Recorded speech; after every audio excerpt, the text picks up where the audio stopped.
All right, let's talk about the Glokolor palette number 2. This one right here is in Vintage Cherry. It's very pretty. It's very pink. It has 3 matte shades and 1 sparkly shade. I didn't swatch the first one, but let's swatch this one. This is the lightest color, not too visible. This is a pink, pretty pigmented. This is the sparkle, which I think is really pretty.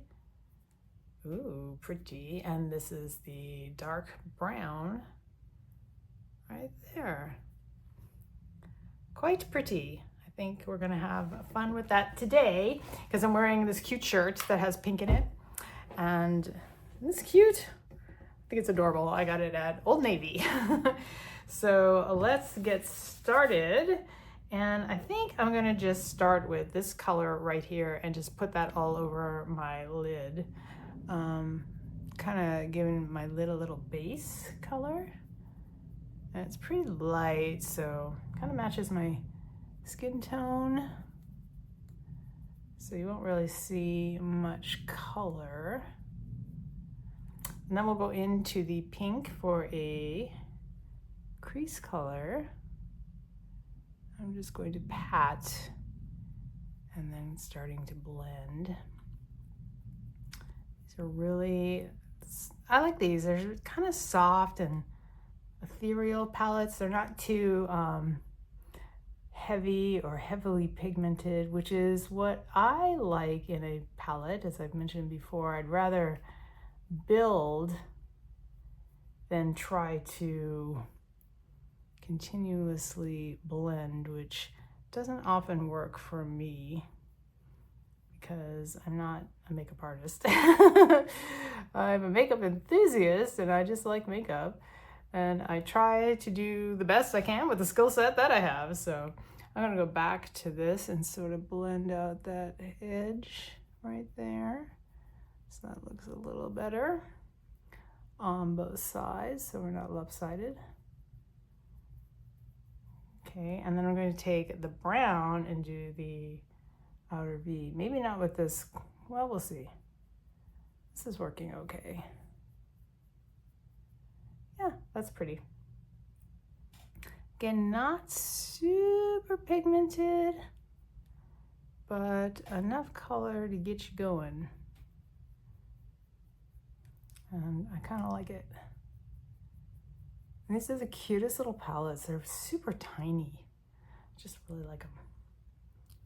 So after we're kind of done with that, I'm gonna go back into this color and just dust it on the lid. Kind of blend out that brown a little bit if you think you got too heavy-handed with it. And then I'm just gonna take my finger and put this all over my lid. See how that goes. Just a pretty sparkle, which is what I like. Not too crazy. I'm sure this is quite a buildable color, which you can, as you can see, if I swipe it again, I mean, it has some depth to it, but not too much. And yeah, I like that. I always like a sparkle on my lid. It just, I don't know, it's just pretty.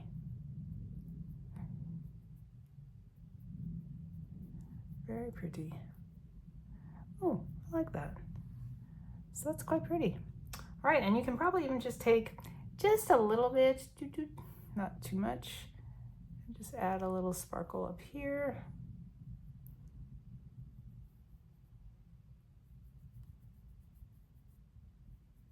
I think I was a little overzealous here. Oh no. So we're just gonna buff that out a little bit so it's not too obvious. All right, and that is my eye look. Not too bad. I'm going to go finish up my eyeliner, put on some blush, do something with my hair, and I'll be back for the final look. Don't go away. Okay, I am back with the rest of my eye makeup on and did my hair and all that good stuff. And I have to say This vintage cherry, if you have green eyes, this is really, really pretty. I feel like this really brings out the green in my eyes. Let me close my eyes so you can see. I think it's just beautiful. Yeah, this is a good one. Yeah, I like this one a lot. Very, very good. But what else do I have on my eyes? I have on, let me put on some glasses because I can't see the fine print of all this stuff. For eyeliner, I have the Diamond Eyeliner in Brown Sugar. That's this one. And then for blush, I went with Pink, Pink, Pink, and I have on Frozen Pink, which is this one right here. If you haven't seen that, it's really pretty. Yeah, it's not as bright as you think, and it shears out really nice. So really, really pretty. You can, of course, build the color, but I have it on pretty sheer. So it's really pretty pink. So I've got that on my cheeks. And on my lips, of course, I tried to do a butter gloss, but it wasn't really working out. So I just went back to Pink Whisper of the Glow Lip Lacquers. And for mascara, I have on something different, which is not a Avon product. It's actually a L'Oreal product. It's called Panorama. And what I love about this is that the brush is just, it's the perfectly shaped brush. It's how I like mascara brushes to be. They're more cone shaped, so you can get into the inner corner. Yeah, that's a great brush shape. So using that, and yeah, that is about it for this eye look. Stay tuned for the next one. See you in a minute.